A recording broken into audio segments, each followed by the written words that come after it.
Hello everyone, welcome और welcome back to परीक्षा गुरुकुल। मैं निकी आप लोगों का स्वागत करती हूँ परीक्षा गुरुकुल पे। कैसे हैं आप लोग? उम्मीद करती हूँ आप लोग बहुत अच्छे हैं। ठीक है, जैसा कि हम लोगों को पता है कि एएमआरएस की वैकेंसी जो है उसकी जो लास्ट फॉर्म की डेट थी वो खत्म हो चुका है। एग्जाम का डेट भी अनाउंस कर दिया है इन्होंने कि दिसंबर में आप लोगों का एग्जाम हो जाएगा। यानी कि अगर हम इतना रिलैक्स होकर ना देखें तो हमारे पास 1 से 1.5 महीने का टाइम है। इसमें आप लोगों को कंप्यूटर भी पूछा जाएगा, आईसीटी, जो कि आपका कंप्यूटर का पार्ट है। ठीक है, इसमें हम क्या कर रहे हैं, सबसे पहले टॉप 100 वो क्वेश्चंस देख रहे हैं जो कि आपके एग्जाम में पीवाईक्यू है, यानी कि किसी ना किसी एग्जाम में, यानी कि टीजीटी, पीजीटी, हॉस्टल वार्डन, इन सब किसी ना किसी एग्जाम में ये क्वेश्चंस पूछे गए हैं। ठीक है, क्लास नंबर 1 मैंने करवा दिया है, पार्ट 1 आप लोग जरूर देखना। टॉप 100 हम क्वेश्चंस देखेंगे ताकि हमें एक बार पता चल जाए कि प्रीवियस ईयर में कैसे क्वेश्चंस पूछे जाते हैं। उसी बेस पे फिर हम आगे अपनी तैयारी कर सकते हैं। आज क्लास 2 है। इसमें देखो, सबसे पहले क्वेश्चन जो है वो पूछा गया था डाटाबेस टर्मिनोलॉजी से। यानी कि क्या पूछ रहा है क्वेश्चन कि data in database at a particular point of time is called age, यानी कि जब डाटा हम लोग किसी चीज में सेव करते हैं उस चीज को क्या बोला जाता है। बहुत ध्यान से देखना।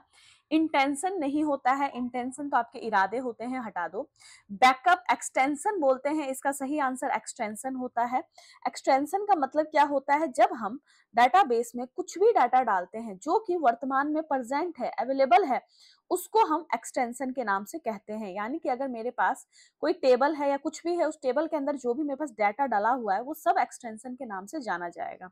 ठीक है, बैकअप तो हम लोगों को पता है कि भाई बैकअप का मतलब जब हम अपना डाटा स्टोर करते हैं कि इन फ्यूचर जब इसका हमें कभी जरूरत हुआ तो हम लोग वहां से वापस उस डाटा को ला सके, उसको हम बैकअप बोलते हैं। एप्लीकेशंस आपको पता ही है कि एप्लीकेशंस इसका आंसर नहीं होगा। अगला क्वेश्चन, इन इंटरनेट प्रोटोकॉल, जो कि इंपॉर्टेंट टॉपिक है आप लोगों का, इस टॉपिक को भी हम लोग डिस्कस करेंगे। ठीक है, अच्छे से डिस्कस करेंगे। अब इसमें क्या कह रहा है कि इंटरनेट वाले में टीसीपी का फुल फॉर्म क्या है। देखो, टीसीपी का फुल फॉर्म जो होता है टीसीपी का, वो होता है ट्रांसमिशन कंट्रोल प्रोटोकॉल। ठीक है, ध्यान रखना, ट्रांसमिशन कंट्रोल प्रोटोकॉल होता है लास्ट में। यानी कि ये वाला आंसर सही होता है। इसका काम क्या होता है, इसका काम यह होता है कि मान लो आपने कोई चीज भेजी इंटरनेट पे। ठीक है, कोई डाटा वगैरह कुछ भेजा आपने, तो वो ये चेक करता है कि सब चीज सही से भेजा है कि नहीं भेजा है, कोई गलती तो नहीं है। अगर कोई गलती है तो वो उसको सुधार के उसको एक प्रॉपर तरीके से डाटा को आगे भेजेगा ताकि उस चीज पे क्या कर सके, प्रोसेस किया जा सके। यानी कि हमने जो कमांड किया, हमने जो डाटा फीड किया, कोई गलती है उसको सही करके आगे भेजने का काम ट्रांसमिशन कंट्रोल प्रोटोकॉल करता है। ठीक, इसके अंदर देखो, what is the full form of BCC. ये क्वेश्चन इंपॉर्टेंट है बिकॉज ईमेल वाले क्वेश्चंस पूछे जाते हैं। यानी कि हमें ईमेल फीचर्स भी देखना है। पहले भी किसी और में पूछा गया था, आई थिंक पीजीटी वाले में भी ये क्वेश्चन रिपीट हुआ है आपका, वहां भी पूछा गया था। बीसीसी का फुल फॉर्म क्या होता है, blind carbon copy. Blind carbon copy, ठीक है, ध्यान रखना, ब्लाइंड कार्बन कॉपी। इसका मतलब क्या होता है, जब हम ईमेल भेजते हैं किसी को तो उसमें क्या होता है, एक सीसी होता है, एक बीसीसी होता है। आप लोग चेक करना, उसमें क्या होता है कि बीसीसी में आप जिससे किसी का ईमेल एड्रेस डाल देंगे तो उसको आप ईमेल तो भेज दोगे। मान लो एक बल्क में आपको कोई ईमेल भेजना है, बहुत सारे लोगों को भेजना है, तो अगर सीसी में आपने उसकी ईमेल आईडी डाली तब सबको पता चल जाएगा कि आपने ये मेल कितने लोगों को भेजा है। एक टाइम में आप एक से ज्यादा लोगों को भेज सकते हैं अगर आपने ईमेल आईडी सीसी में डाला। लेकिन बीसीसी में डालने का मतलब क्या होता है, उस बंदे पे मेल तो पहुंच जाएगा लेकिन वो बंदे का जो ईमेल आईडी है, उस इंसान का जो ईमेल आईडी है, वो बाकी लोगों को नहीं दिखेगा कि आपने इसको भेजा है। उसका जो मतलब ईमेल आईडी है वो हमारा एक तरीके से ब्लाइंड हो जाता है। क्लियर। अगला देखो, कीबोर्ड शॉर्टकट, बहुत इंपॉर्टेंट, बहुत ही इंपॉर्टेंट टॉपिक है। हमें कीबोर्ड के शॉर्टकट पे भी काम मतलब पढ़ना है। इसमें कह रहा है कि इनमें से कौन सा पेयर जो है वो मैच नहीं हो रहा। देखो, ऑल्ट के साथ ई ऑप्शन दबाएंगे तो एडिट होगा ऑप्शन इन करंट प्रोग्राम। हाँ, ऑल्ट के साथ ई दबाने पे ऐसा होता है। ऑल्ट के साथ शिफ्ट के साथ डी दबाएंगे तो आप करंट डाटा डाल सकते हो, बिल्कुल सही है। ठीक है, ऑल्ट के साथ के दबाएंगे तो कट सेलेक्टेड टेक्स्ट होगा। बहुत इजी है। देखो, हम लोग कई बार जानते हैं कि भाई कंट्रोल के साथ एक्स दबाने से ऐसा होता है, एक्स। ठीक है, तो कंट्रोल के साथ एक्स दबाने से हमारा क्या हो जाता है, ये गलत है हमारा। क्या होता है, कट हो जाता है। कंट्रोल के साथ सी दबाने से कॉपी हो जाता है, कंट्रोल के साथ पी दबाने से पेस्ट हो जाता है, और कंट्रोल के साथ एक्स दबाने से कट होता है। यानी बोला है कि इसमें से गलत कौन सा है, सी गलत है। कंट्रोल ए हमें पता है, इससे सारे के सारे टेक्स्ट जो है, जो भी चीज लिखा है, जैसे अब ये सब लिखा है, मुझे सबको कॉपी करना है, तो मैं कंट्रोल ए दबाऊंगी, सब कॉपी हो जाएगा मेरा, ठीक है। तो मतलब कंट्रोल ए दबाऊंगी तो सब वो हो जाएगा सेलेक्ट, फिर कंट्रोल सी दबाऊंगी तो सब कॉपी हो जाएगा, फिर मैं जहां ले जाना है डाटा, मैं वहां पे कंट्रोल पी करूंगी तो पेस्ट हो जाएगा, ठीक। क्लास की पीडीएफ आप लोगों को यहाँ मिल जाएगा इंग्लिश बाय निकी के नाम से। मैं इंग्लिश की भी क्लासेस लेती हूँ, तो आप लोग जरूर जुड़िएगा, ठीक है, टेलीग्राम पे। अगला, वेब ब्राउजर से क्वेश्चंस पूछे जाएंगे, ध्यान रखना। Which among the following is not a web browser. देखो, ध्यान रखना, वेब ब्राउजर होता है एक, ठीक है, एक ऑपरेटिंग सिस्टम होता है, एक वेब ब्राउजर एक ऑपरेटिंग सिस्टम। ऑपरेटिंग सिस्टम का मतलब आपका जो सिस्टम है वो जो काम करेगा, उसकी जो फॉर्मेटिंग है वो ऑपरेटिंग सिस्टम में जाएगा। वेब ब्राउजर का काम क्या होता है, वेब ब्राउजिंग का काम होता है, आप जैसे कुछ सर्च करते हो तो हम उसको ब्राउजिंग बोलते हैं कि भाई हमने ब्राउजिंग किया। ऑपरेटिंग सिस्टम क्या है हमारा, ऑपरेटिंग सिस्टम, ओएस मतलब ऑपरेटिंग सिस्टम, कि भाई ये सिस्टम का सॉफ्टवेयर, जैसे कि हमारा एंड्रॉइड वगैरह, ठीक है, ये हमारा ऑपरेटिंग सिस्टम है।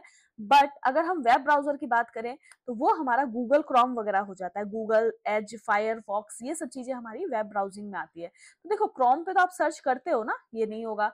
फायरबॉक्स फॉक्स पे भी आप लोग चेक करते हो कोई भी चीज, जैसे कि कुछ भी सर्च करना है, कोई जगह वगैरह, जो भी चीज करना है। एज भी हमारा क्या होता है, वेब ब्राउजिंग। लेकिन उबंटू क्या होता है, ये हमारा ऑपरेटिंग सिस्टम होता है, ठीक है, ध्यान रखना, ये बहुत इंपॉर्टेंट टॉपिक है। अगला, network devices in IT networking, which of the following device is used in the physical layer। देखो क्या होता है, 7 टोटल लेयर होते हैं, ठीक है, ध्यान रखना है, 7 लेयर होते हैं। उन 7 लेयर पे सब चीजें काम करती है। उसमें से एक होता है फिजिकल लेयर, एक होता है डाटा लिंक लेयर, एक होता है नेटवर्क लेयर, एक होता है ट्रांसपोर्ट लेयर, एक होता है सेशन लेयर, एक होता है प्रेजेंटेशन लेयर, एक होता है एप्लीकेशन लेयर, ठीक है। तो हर चीज इन चीजों पे काम करता है। एप्लीकेशन लेयर में क्या काम होगा, ईमेल भेजना, वेब वगैरह, या जो भी हमारी सर्विस हम रिसीव करते हैं, यानी कि हमारे लिए जो भी सर्विस होती है वो सब एप्लीकेशन में आएगा, ठीक है। प्रेजेंटेशन लेयर में क्या काम करता है, तो इंक्रिप्शंस वगैरह, कंप्रेशंस वगैरह, ये सब काम करता है प्रेजेंटेशन में। सेशन लेयर में क्या होता है, मान लो हम लोगों को कम्युनिकेट करना है, तो हमारी जो कम्युनिकेशन है कंप्यूटर से, वो चीज बिल्कुल मेंटेन रहे, ये काम सेशन लेयर करता है, ठीक है। ट्रांसपोर्ट लेयर का काम क्या है कि भाई आप जो भी चीजें लिख रहे हो, जो भी चीजें कर रहे हो, वो डाटा रिलायबल है कि नहीं, सब चीजें सही से लिख रहे हो कि नहीं, ये चीज कंप्यूटर तक जो जा रही है वो सही है कि नहीं, ये काम हमारा ट्रांसपोर्ट लेयर में होता है, जो कि टीसीपी करता है। टीसीपी मैंने आपको बताया था, ट्रांसमिशन कंट्रोल प्रोटोकॉल, कि कोई चीज आप दे रहे हो उसमें कोई एरर तो नहीं है, ये काम चेक करने का काम हमारा टीसीपी करता है, यानी कि ट्रांसपोर्ट लेयर में काम करता है, ठीक है। और नेटवर्क लेयर क्या होता है, नेटवर्क लेयर जो कि थर्ड लेयर होता है, वो चीजों को हैंडल करता है, ठीक है, राउटिंग वगैरह को हैंडल करता है कि भाई जो डाटा आपका पास किया जा रहा है वो प्रॉपर तरीके से है कि नहीं, नेटवर्क्स हैं कि नहीं, ठीक है। इसी तरीके से ये हमसे पूछ रहा है कि आईटी नेटवर्क में इनमें से कौन सा है जो कि फिजिकल लेयर पे काम करता है। तो फिजिकल लेयर पे जो काम करेगा वो क्या होता है, जो फिजिकल लेयर पे काम करेगा वो केबल के थ्रू काम करेगा या फिर वायरलेस होके काम करेगा। ध्यान रखना, फिजिकल लेयर में या तो केबल से काम करेगा या तो वायरलेस होके काम करेगा। तो इनमें से हमारा जो सही आंसर क्या हो जाएगा, राउटर, रिपीटर, ट्रांसपोर्ट गेटवे। तो इनमें से हमारा जो सही आंसर हो जाएगा वो हो जाएगा हम लोगों का रिपीटर, ठीक है।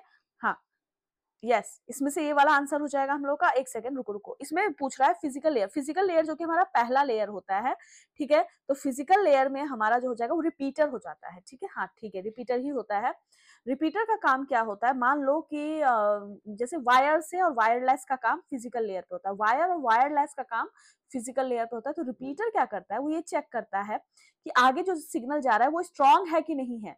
यानी कि यहाँ से आप मान लो कि थोड़ी डिस्टेंस पे आप लोगों को डाटा भेजना है, यानी कि नेटवर्क भेजना है, वो ये चेक करता है रिपीटर कि भाई सब चीज सही है कि नहीं, दूर तक डाटा जा रहा है कि नहीं, या फिर ठीक से जाए, ये काम रिपीटर करेगा, ठीक है, और फिजिकल लेयर पे रह के काम करेगा। अगला, नेटवर्किंग टेक्नोलॉजी, बहुत इंपॉर्टेंट है। डायल अप नेटवर्किंग क्या है, ए मॉड्यूलेशन टेक्निक, अ मल्टीप्लिकेशन टेक्निक, अ मॉड्यूलेशन टेक्निक, ये अलग है क्या, एक सेकेंड, हाँ ये तो एक ही है। मॉड्यूलेशन अमॉड्यूलेशन टेक्निक, देखो ये दोनों रिपीट हुआ है, डीमॉड्यूलेशन टेक्निक। तो ये क्या होता है, इसका आंसर हमारा ए भी हो सकता है, इसका आंसर सी भी, क्योंकि दोनों सेम ही है, ठीक है। मॉड्यूलेशन टेक्निक होता है ये, कैसे, देखो डायल अप नेटवर्क जो है ए और सी दोनों सही है इसका। इसके अंदर क्या होता है, ये चेक करता है कि कंप्यूटर, देखो कंप्यूटर के अंदर पहले क्या होता था कि एक टेलीफोन होता था, ठीक है, डायल अप नेटवर्क में टेलीफोन होता था, उस टेलीफोन में एक नंबर डायल किया जाता था। वो नंबर डायल जब होता था तो उसके बाद क्या होता था, उसके बाद ही जाके आप लोगों का जो नेट वगैरह है वो चलता था, ठीक है। यानी कि मॉड्यूलेशन का काम क्या होता है कि मॉडेम का जो इस्तेमाल हम करते थे कि कंप्यूटर के अंदर डिजिटल डाटा को यूज कर सके टेलीफोन लाइन के थ्रू, ठीक है। समझ आ रहा है आप लोगों को कि इसमें हम मॉड्यूलेशन में क्या करते थे, टेलीफोन होता था, टेलीफोन के अंदर हम लोग डायल करते थे एक नंबर, जैसे कि बात करने के लिए नंबर, उसके थ्रू आपके कंप्यूटर पे डाटा जाता था, ठीक। अब क्या है, which of this is not operating system, again OS कौन सा नहीं है। देखो मैंने आपसे क्या बोला कि फोन के अंदर जो रहता है वो एंड्रॉइड, यानी कि जो आपका जो एंड्रॉइड फोन होते हैं उसमें एंड्रॉइड ऑपरेटिंग सिस्टम, आईओएस आपके एप्पल के फोन में होता है, ये सब आपके सैमसंग वगैरह के फोन में होते हैं, ठीक है। सिम्बियन भी होता है, लेकिन एचटीएमएल नहीं है। एचटीएमएल का इस्तेमाल क्या करते हो आप लोग, हम लोग वेब पेज बनाने का काम करते हैं हाइपर टेक्स्ट मार्कअप लैंग्वेज का, ठीक है। तो ये हमारा गलत है। लाइनेक्स क्या है, एक चीज और, लाइनेक्स भी हमारा ऑपरेटिंग सिस्टम है, ध्यान रखना, लाइनेक्स भी हमारा एक ऑपरेटिंग सिस्टम होता है। अगला क्वेश्चन हमारा, विच कंपनी डेवलप्ड जावा, जावा को किस कंपनी ने डेवलप्ड किया है, ठीक है। हाँ, बहुत इंपॉर्टेंट क्वेश्चन है कि जावा को किस कंपनी ने बनाया, तो देखो कैसे याद रखोगे, जावा को सन माइक्रो सिस्टम ने बनाया है, ठीक है। लेकिन बाद में क्या हुआ, इसका जो मतलब अधिकार था, यानी कि इसकी जो ऑनरशिप है वो ओरेकल के पास चली गई, ठीक है। जावा का कभी कभी आप देखना कि किसी किसी फोन में जब लैंग्वेज जावा होती है तो उसमें ओरेकल बन के भी आता है, ठीक है। तो सन माइक्रो सिस्टम ने क्या किया था, इसको बनाया था, बाद में इसको इसकी ऑनरशिप ओरेकल के पास चली गई थी। डन। चलो अगला है, who has developed the automatically program tool, APT, देखो इसका फुल फॉर्म जरूर याद रखना, ऑटोमेटिकली प्रोग्रामेबल टूल, बहुत इंपॉर्टेंट है, ठीक है। इनमें से किसने इसको बनाया था, तो डॉगलस टी लॉस है जिन्होंने एपीटी बनाया था, ऑटोमेटिकली प्रोग्रामेबल टूल, ठीक। अगला क्वेश्चन, बैंकिंग टेक्नोलॉजी में एटीएम का फुल फॉर्म क्या है, बहुत इजी क्वेश्चन है। अब बहुत इंपॉर्टेंट क्वेश्चन है कि भैया बैंकिंग के अंदर एटीएम का फुल फॉर्म क्या है, ऑटोमेटिक टेलर मशीन होता है कि ऑटोमेटिक ट्रांजैक्शंस मशीन। तो ध्यान रखना, एटीएम का जो फुल फॉर्म होता है ऑटोमेटेड टेलर मशीन होता है, ठीक है। इंपॉर्टेंट क्वेश्चन है इसलिए स्टार मार्क की हूं। In context of remote sensing technology what does radar stand for, जो हमारा रिमोट सेंस होता है ना, रिमोट वगैरह से हम जो करते हैं, उसके अंदर रिडार का फुल फॉर्म क्या है, रिडार का पूरा रूप क्या है, तो इसका फुल फॉर्म क्या होता है, लाइट डिटेक्शन एंड रेंज। देखो इजी है, लाइट को डिटेक्ट करना और रेंज को ध्यान रखने का काम कौन करता है, रडार। इसका फुल फॉर्म क्या है, लाइट को डिटेक्शन करे एंड रेंजिंग करे, ठीक है, ये इसका काम होता है। अगला हमारा क्वेश्चन है, Microsoft Excel is also called, Microsoft Excel को और क्या बोला जाता है,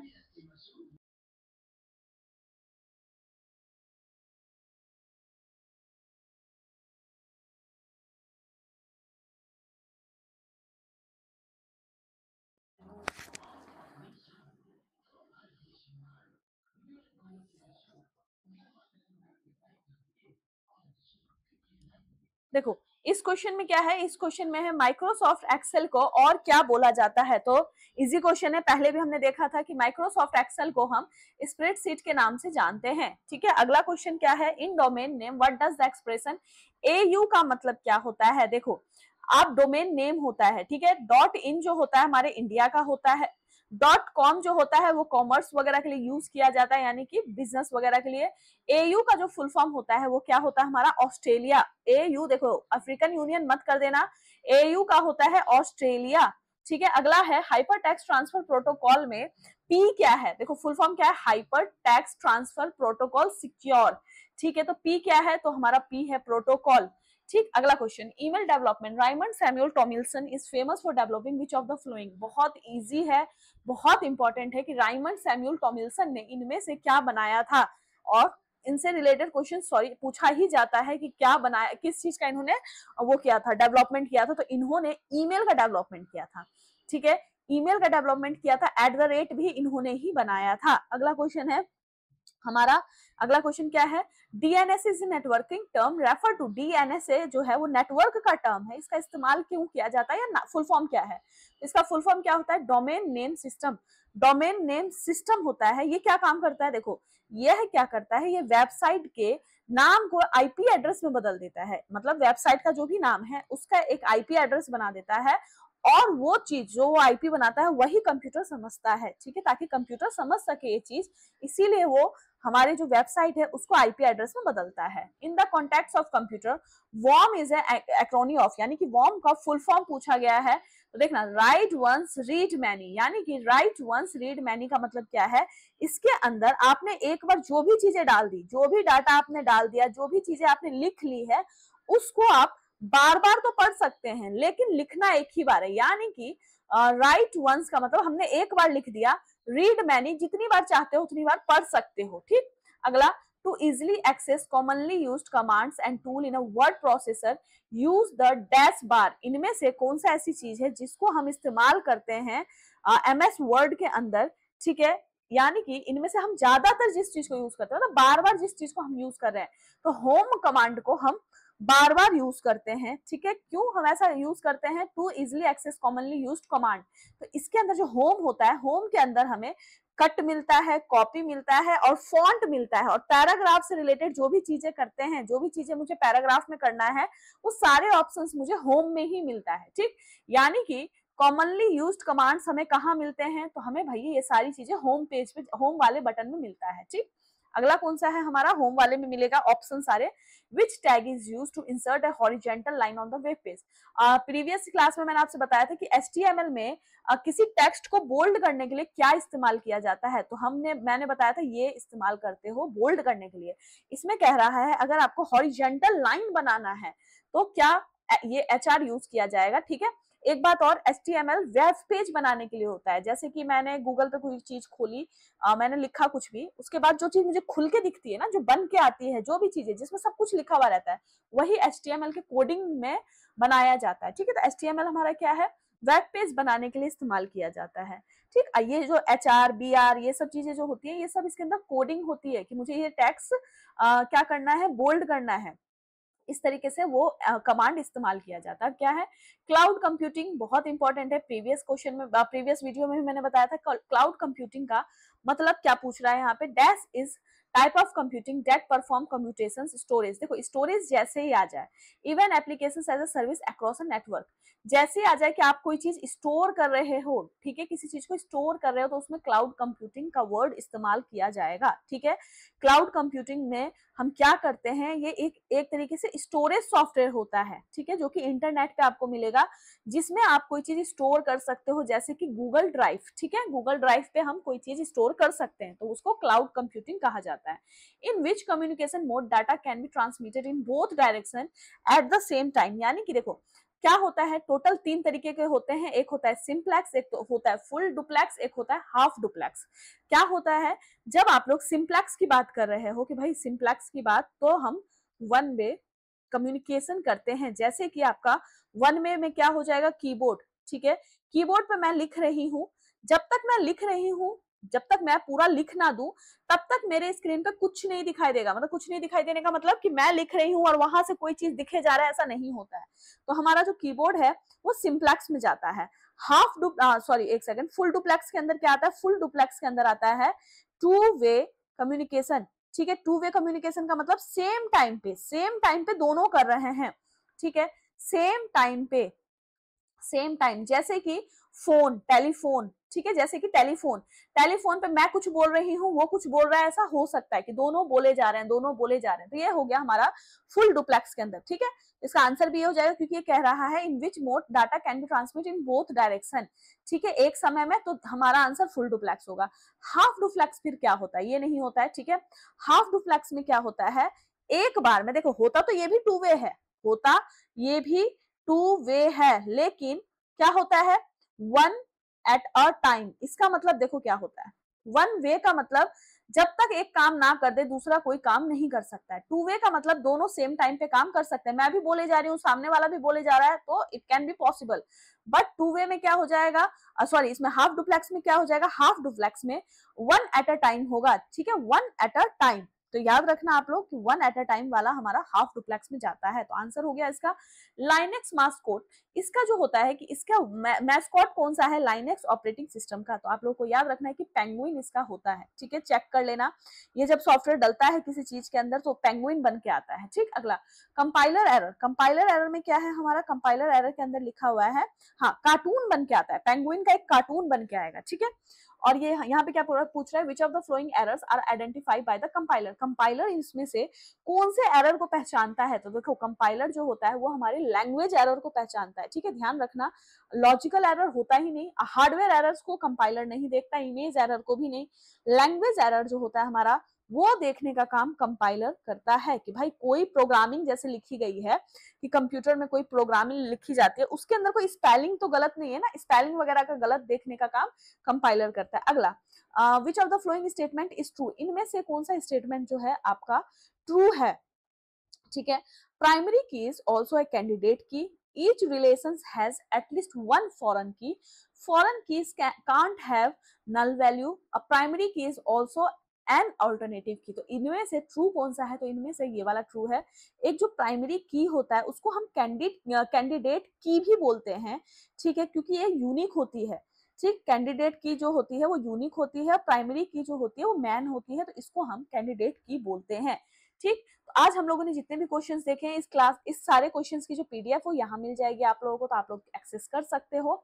तीनों चैनल हमारे हैं, जरूर देखना। अगर ईएमआरएस के रिगार्डिंग आपको इंग्लिश से क्लासेस चाहिए इस चैनल पे भी होता है, प्लस मैं आपको सिलेक्शन लैब पे भी ईएमआरएस की क्लासेस करवा रही हूँ। आज मॉर्निंग में मैंने आप लोगों को पैराजंबल करवाया था कि पैराजंबल को करने का तरीका क्या होता है, तो जरूर देखना, बहुत इंपॉर्टेंट क्लास है कि पैराजंबल को हमें कैसे करना है, बिकॉज एग्जाम में तो आएगा। एक चैनल हमारा और है विश्वास जीएस एकेडमी के नाम से, सर भी आपको बिल्कुल बेसिक से जीके जीएस करवा रहे हैं, फाउंडेशन क्लास करवा रहे हैं, जरूर देखना, बहुत इंपॉर्टेंट क्लासेस है। बाकी थैंक यू वेरी मच, आज की क्लास में इतना ही।